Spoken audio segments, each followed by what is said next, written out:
कहने लगे आसीद सत्ताजित सूर्यो भक्त परम सखा प्रीतस्मयी मणि प्रादा सूर्य तुष्टा समंतक। भगवान सूर्य नारायण के परम मित्र थे सत्राजित यादव।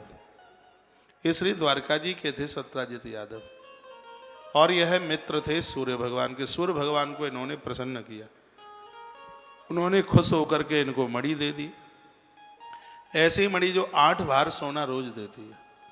मैंने पूर्व में भी आग्रह किया, एक बार फिर कह दूं आपको, आपके बच्चों को नौकरी नहीं मिली, व्यापार नहीं मिला, और वो एक नंबर से ही निष्फल हो रहे हैं, सफल नहीं हो पा रहे हैं। उन्हें बोलिए रविवार का व्रत चालू कर दें। सूर्य भगवान को अर्घ तो पूरी दुनिया को ही देना चाहिए।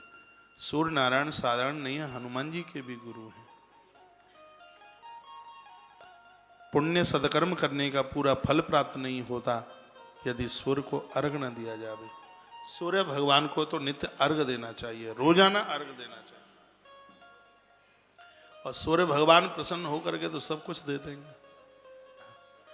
जब सूर्य भगवान को अर्घ देते हैं, सूर्य भगवान को वंदन प्रणाम करते हैं, उनको चमड़ी का रोग नहीं हो सकता, कुष्ठ रोग नहीं हो सकता, ऐसे तमाम और रोग हैं, ये निरोगता देते हैं भगवान सूर्य नारायण।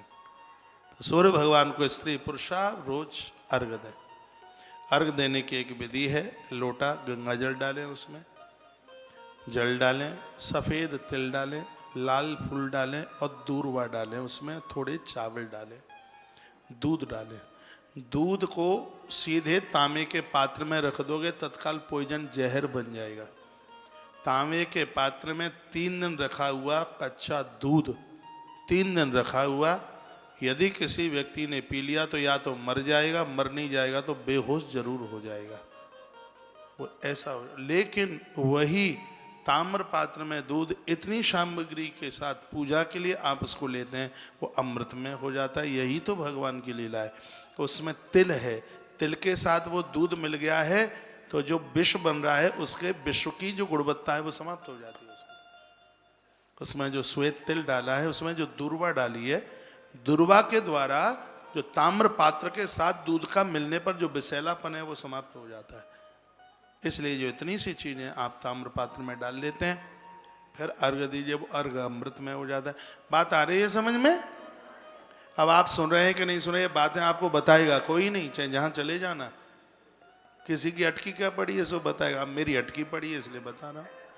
हाँ तो किसी को क्या, हाँ मेरी तो आप कहोगे आप क्यों बताएंगे? मैं इसलिए बताऊंगा कि सनातन धर्म से ऊपर कोई जा ही ना पावे, मेरे मन की इच्छा सबसे सर्वोच्च ये हो। लोगों को गंडा ताबीज लेने के लिए जाना ही नहीं पड़े कहीं, सब अपना अपना समाधान करे। सूर्य भगवान को अर्घ देने से आधा सीसी का दर्द नहीं होता। आधा सीसी जानते भौएं फटती हैं, इसमें बड़ी जोर से दर्द होता है। सूर्य भगवान को अर्घ देने से, उन्हें वंदन प्रणाम करने से ये सब ये बीमारियां नहीं रहती। सबसे बड़ी तो करामात सूर्य भगवान के निरोगी बना देते हैं। आदि देव नमस्तोभ्यम प्रसीद मम भास्करा दिवाकरम नमस्तोभ्यम प्रभाकर नमस्तुते सप्ता स्वरुण मारुण। जिसके रथ में 7 अश्व लगे हैं, 7 घोड़े लगे हैं, इनका दर्शन करने से व्यक्ति स्वर सम्राट हो जाता है।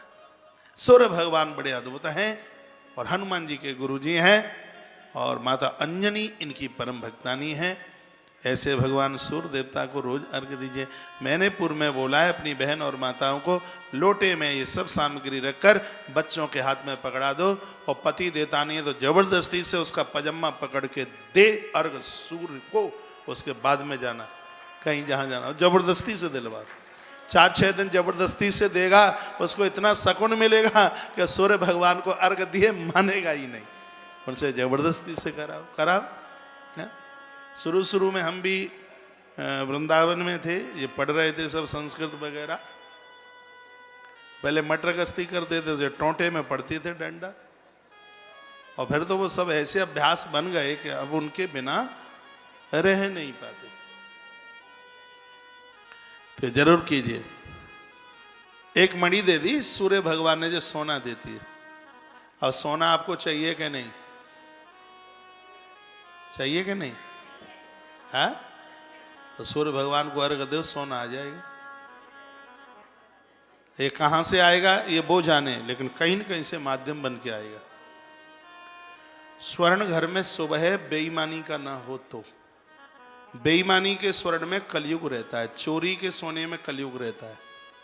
किसी का गिरवी के रूप में रख लिया और उसको ब्याज के ऊपर ब्याज जोड़ करके वो हजम किया है। माताओं को निवेदन करना चाहूंगा, ऐसा सोना कभी मत पहनना। ब्याज पर ब्याज जोड़कर, पति ने 20 नाखून से कमाया, मेहनत से कमाया, या आपको ससुराल से मिला, पति ने दिया तुम्हें, वो अति शुद्ध है, बहुत पवित्र है। चोरी का, किसी का हड़प कर, भाइयों के साथ बेईमानी करके मिला हुआ जेवर,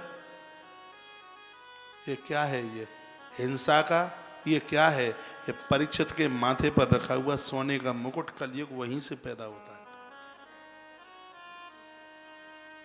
ईमानदार का तो धन धन धर धर दूना होता है।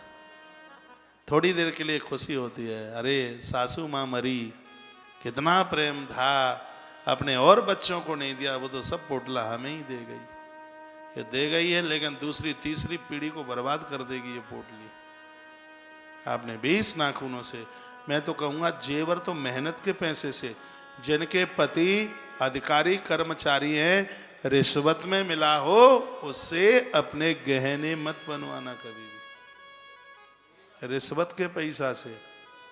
रिश्वत का ना जेवर बढ़िया और रिश्वत का ना घेवर बढ़िया। घेवर, घेवर जानते हैं, मिठाई, हाँ वो भी ठीक नहीं है। अधिकारियों के यहाँ काम कराने के लिए डिब्बा लेके जाते हैं, नोट का लिफाफा और डिब्बा मिठाई का। फिर वो अधिकारी घर आके घरवाली को कहेगा, एक सिग्नेचर की तो जरूरत पड़ी, 25,000 का लिफाफा, 500 रुपए की मिठाई, खाओ चकाचक। ऐसे फेंक देना उसे, कहना कि मुझे बच्चों को बर्बाद नहीं करना। हमने महाराज की कथा में सुना है, ना हमें रिश्वत का जेवर चाहिए, ना हमें रिश्वत का घेवर चाहिए। रिश्वत का चाहिए नहीं। जो तुमने मेहनत करके 8 घंटा ड्यूटी करके जो कमाया, चोटी का